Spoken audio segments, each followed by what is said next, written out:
Hello everybody, welcome back. My name is Winback, and on today's episode of Grim Dawn, we'll be taking a short break from the Spellbinder series while I level up that character, and I'm actually going to take another swing at the Nemesis series of videos, because I did manage to get my infamy up for Cronley's gang. I finally hit that 20,000 infamy mark, and now we have the opportunity to fight Fabius, the unseen Gonzar. So he is the Nemesis boss for Cronley's gang, and I'll be honest with you, with my class at least, or with my build at least, he is not terribly difficult to fight.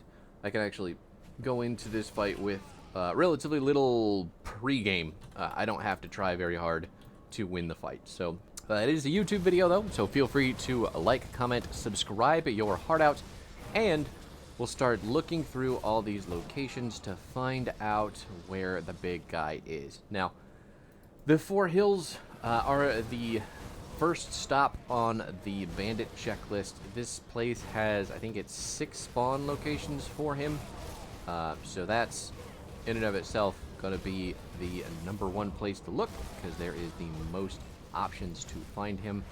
But apart from that, we'll check everything too, just keeping the mini-map open, looking out for that big skull.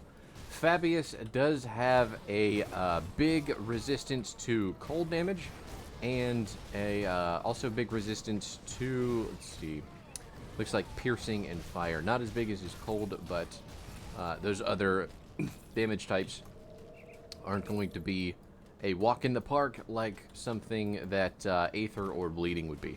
But all that being said, still don't think it really plays a huge factor unless your build is just absolutely not doing good. My build, since it's pretty melee focused, it's got a lot of defensive options. I've got some big absorption stuff and a lot of ways to mitigate his most of his abilities. I don't have to worry too much about it. I just got to keep an eye on my health bar and assume the worst when we are dropping low and run away, blink away, do the stuff and the things. Still haven't found him, but that is not a big deal, so we are pretty early on in the path here. Now, Fabius, let's see. He's a human, so he's roughly the same size as we are. So no big monster dude to worry about like we did on a lot of the previous attempts. And he is definitely not imposing, but still has a lot of ability to just outright kill the player. So let's take a look at his abilities. So first off, he has got the ability to summon blade spirits. Those guys are a pet that he can summon just like the regular old Nightblade. The blade spirits themselves deal piercing and bleeding damage. They also fire off projectiles in an AoE around them, so they're annoying. Not the worst thing in the world. They're not doing all the damage from the boss, so it's not a huge issue there. A lot of what this character is a lot of the Nightblade, so he's gimmicky. He does go invisible quite a bit, so he can be a little bit hard to keep an eye on, but as long as you're healthy enough to survive some of his attacks, it shouldn't be super difficult to keep your eyeballs on him. Now he does have he has an ability to blink to you to deal damage. He is going to, like I said, spawn those blade spirits, so he's not the only threat of damage coming at you at any point in the fight. He's also got the Veil of Shadow aura going on, so that's going to reduce a lot of offensive and defensive ability as well as speed. And he's going to be doing cold damage with that. So that is the first ability he's got that's not going to be doing piercing and bleeding. He's also got the Belgothian's Shield Shears active that does physical and piercing. So that acts in an AoE and can stun you. So sometimes if you are not the type of character that can stand up and just attack a person forever and a day, don't get close to him, because he can probably lock you down and slice you to pieces. After we have run the first portion of the Four Hills, we can make our way down to the Hannity Mine. Hannity Mine is pretty small, and you'll know right away if Fabius is in here. So just use your mini-map once or twice. You'll get the lay of the land. And if he's not, you can piece right out of there and head back to the other half. I guess this is Old Arcovia, but you get the point. We're basically at the gate of Four Hills when we come out the front of Hannity Mine. So, my man has not shown up at all, be it in Hannity Mine or Four Hills. So, we are going to have to venture. We're going to have to venture further out to see where he is. Let's go to Cronley's hideout just because that's where we started, and it's a nice, easy rift gate. Now, on top of Belgothian's Shears, he's also got Amarasta's Quick Cut and Execution.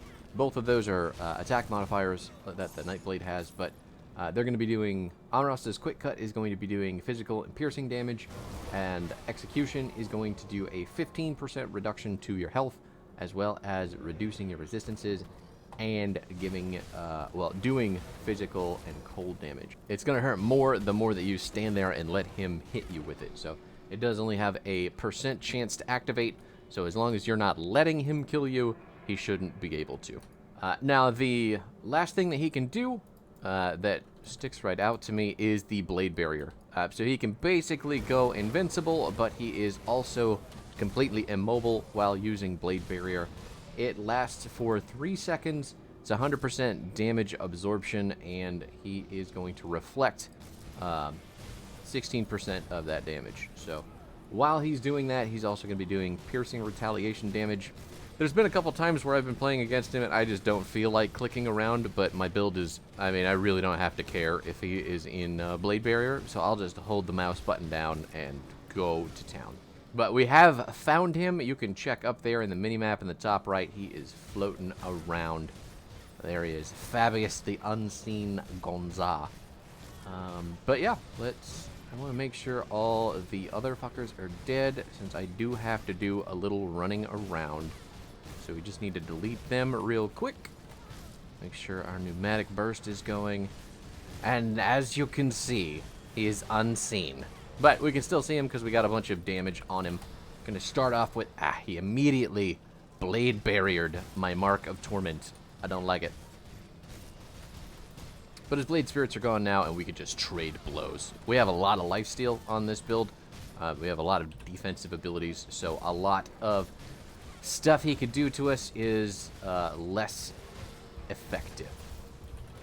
Can't hit him when he's invisible with my autos. Really, it's great, because this is the single most brainless build I could possibly come up with, and it is the antithesis of this boss. It's just fantastic. I don't have to use any potions or tinctures, elixirs, what have you, because he's just...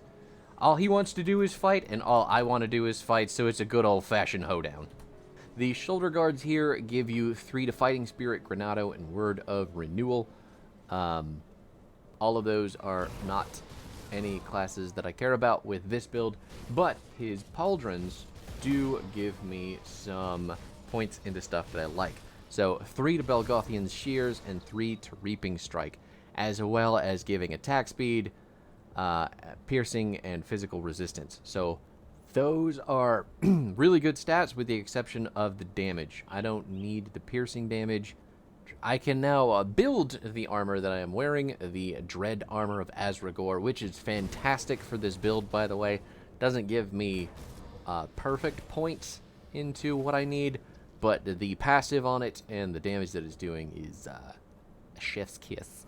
So let's eat that recipe.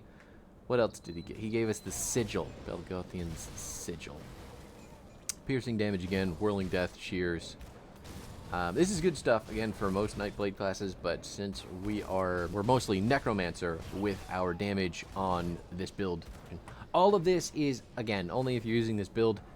Since this is a level 100 build, I will slap a Grim Tools link to it for you if you're at all interested in playing it, but yeah, this is my most consistent build at the moment.